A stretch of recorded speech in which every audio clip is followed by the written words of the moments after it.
What's up everyone, Theo here with another quick video. Today I'm talking 10.1.7.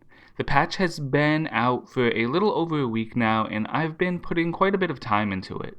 I wanted to put together a pretty short video talking about my general thoughts on 10.1.7 and if it's worth coming back for if you are a player that stepped away from the game and are taking a bit of a break.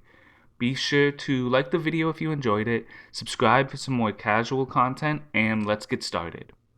Now, I try to be a pretty positive person, so let's start with the reasons why 10.1.7 is worth coming back for.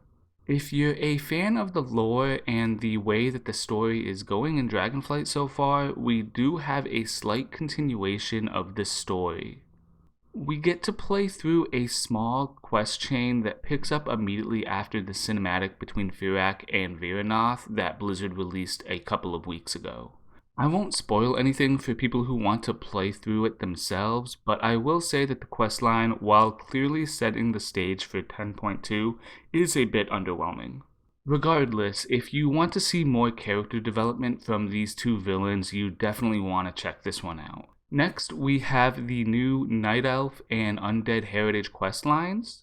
Now, I haven't done these myself, so I can't speak at how well done these questlines are. I don't play either race, so I don't really have much of a drive to check these questlines out.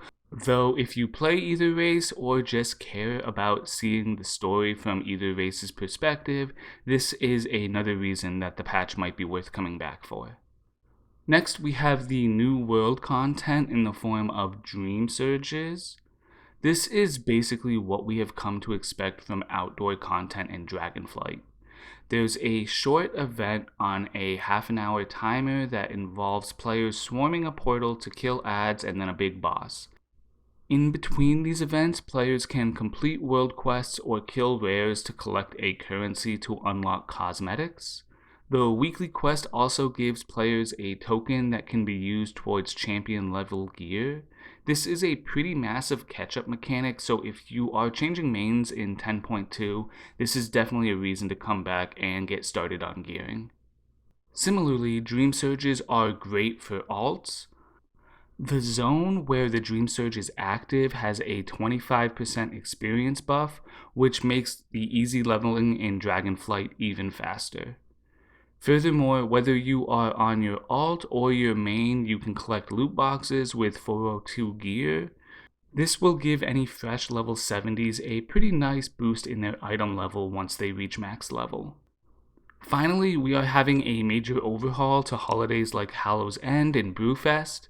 These are some of my favorite in-game holidays, even though they haven't seen much love in recent years. I'll definitely be doing videos on each of these as we get closer, so I won't dissect them too much here, but it definitely adds another reason to check out 10.1.7. Now, why would you not want to come back for patch 10.1.7? This really depends on the type of player that you are. If you're a little bit more of a serious player, then the patch really doesn't have anything for you. The gear from Dream Surges you have probably already outgeared, and there's no special item like the rings that we saw in 10.0.7 to work towards. If you don't have any alts to work on, Dream Surges don't do much unless you really care about the cosmetics. Does this mean I think patch 10.1.7 is a flop? I think that might be a little bit of a strong statement. It certainly is pretty bland as far as patches go. It basically includes everything that we've come to expect from a non-major patch in Dragonflight. As such, I've definitely lost some of my motivation to log in every week. Our guild actually just made the decision to stop raiding Aberrus, so I'm mostly done with this season of WoW. But honestly, I'm pretty happy about that. With 10.2 right around the corner, I'm actually looking forward to having a little bit of a break from WoW. I'll still be logging on occasionally to mess around on my alts, but I'm definitely going to be checking out some games that I've been ignoring, and even playing a little bit more classic hardcore and Wrath of the Lich King. So to return to my initial question, is 10.1.7 worth coming back for? The answer really depends. If you have alts you want to level and gear or are changing your main in 10.2, the catch-up mechanics from Dream Surges are definitely worth checking out. However, this patch doesn't really add anything that you'll really be missing out on if you decide to skip it. If you are already geared on your main character and you don't really care about the story or the new Heritage quest lines, this is definitely a patch you can skip without too much of a fear that you're missing out on anything. But as always, I want to hear from you. What have your thoughts been about 10.1.7? Has it gotten you to log back in a little bit more, or are you, like me, taking a little bit of a breather? Do you like that it's not including some sort of new item like the rings in 10.0.7, or do you wish that we had something to work towards on our main? Let me know in the comments.